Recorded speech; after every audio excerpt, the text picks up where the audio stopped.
चलिए जानते हैं देश और दुनिया की सिलेक्टेड काम की और महत्वपूर्ण 20 बड़ी खबरों को। पर अभी तक आपने इस वीडियो को लाइक नहीं किए तो लाइक कर लीजिए, चैनल पे नए हैं तो चैनल को सब्सक्राइब कर लीजिए, साथ में बेल आइकन भी प्रेस कर लीजिए और वीडियो को ज्यादा से ज्यादा शेयर कीजिए। तो चलिए वीडियो स्टार्ट करते हैं। भारत ने चीन में मेडिकल की पढ़ाई करने का इंतजार कर रहे छात्रों को आगाह करते हुए विस्तृत परामर्श जारी किया है। नए छात्रों के पंजीकरण की प्रक्रिया शुरू होने के बीच भारत ने चीन में पढ़ाई करने के बाद होने वाली समस्याओं के प्रति विद्यार्थियों को सतर्क किया है, जिनमें कम पास प्रतिशत, चीन की आधिकारिक भाषा पुतो गहुआ सीखने की बाध्यता व भारत में बतौर डॉक्टर प्रैक्टिस करने के कड़े नियम शामिल हैं। बिहार में अगले महीने 2 चरणों में 10 और 20 अक्टूबर को निकाय चुनाव होंगे। राज्य चुनाव आयोग ने यह घोषणा की है।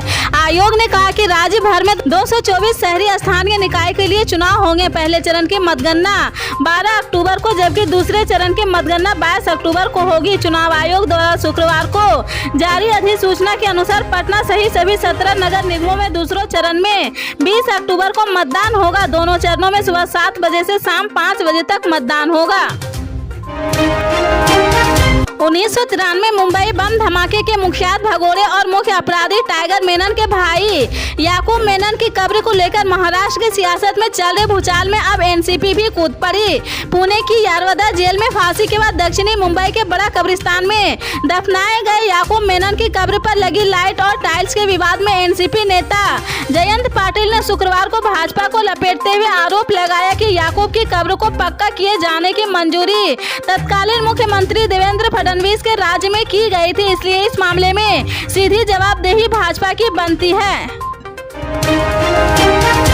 महाराष्ट्र में कांग्रेस ने केंद्रीय मंत्री नितिन गडकरी को लेकर बड़ा बयान दिया है। कांग्रेस के प्रदेश अध्यक्ष नाना पटोले ने कहा कि बीजेपी में नितिन गडकरी नाराज चल रहे हैं और वहां जो हालात है वह ठीक नहीं है। हम उन्हें बीजेपी छोड़कर कांग्रेस में आने का आमंत्रण देते हैं, वे हमारे साथ आए, हम उनका समर्थन करेंगे। पटोले ने यह भी कहा कि वे जल्द ही गडकरी से मिलेंगे। नाना पटोले अकोले में पत्रकारों से बातचीत कर रहे थे। उन्होंने कहा, कांग्रेस एक लोकतांत्रिक पार्टी है, इसमें किसी भी पदाधिकारी नेता को बोलने का पूरा अधिकार है, लेकिन बीजेपी में ऐसा नहीं है। जिस तरह से हाल ही में नितिन गडकरी का पार्टी में जो हाल चल रहा है वह ठीक नहीं हो सकता है। बिहार के पश्चिमी चंपारण में हमसफर एक्सप्रेस हादसे का शिकार हो गई है। यह ट्रेन दिल्ली के आनंद विहार रेलवे स्टेशन से चलकर बिहार के कटिहार जा रही थी। ट्रेन की 2 बोगियां पटरी से उतर गई है, जिसके बाद यात्रियों में कोहराम मच गया।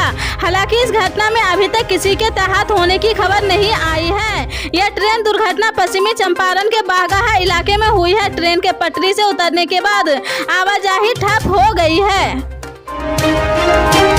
बंगाल की खाड़ी के ऊपर बने कम दबाव वाले क्षेत्र के कारण ओडिशा में 13 सितंबर तक भारी बारिश होने के आसार है। भारत मौसम विज्ञान विभाग ने यह जानकारी दी है। उत्तर आंध्र प्रदेश और दक्षिणी ओडिशा तट से दूर बंगाल की उत्तर पश्चिमी खाड़ी पर सक्रिय इस प्रणाली से ओडिशा में तेज बारिश होने के पूर्वानुमान है। आईएमडी ने 13 सितंबर तक कई जिलों में भारी बारिश की संभावना जताई है और 10 और 11 सितंबर को दक्षिणी हिस्सों में कुछ स्थानों के लिए ऑरेंज अलर्ट जारी किया है।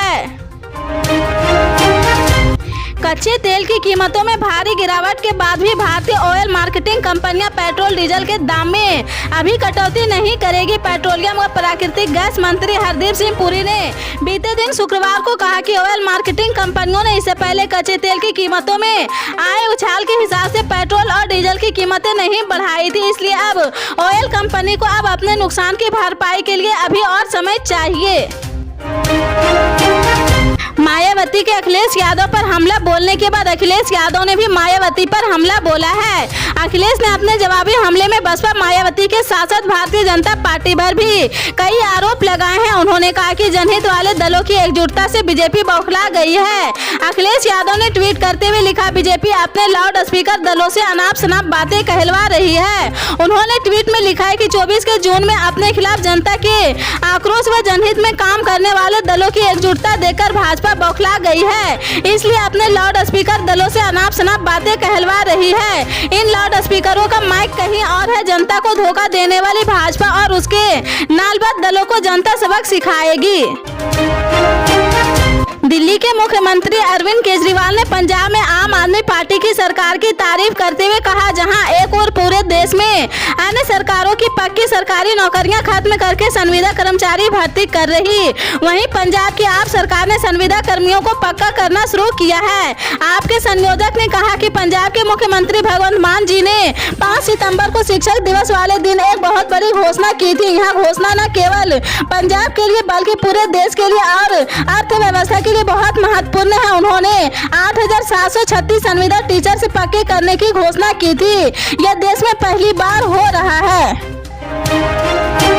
इसी तरह की पल पल के अपडेट जानने के लिए जुड़े रहे हमारे स्टार न्यूज के साथ। मिलते हैं अगली बड़ी खबर में, तब तक के लिए जय हिंद।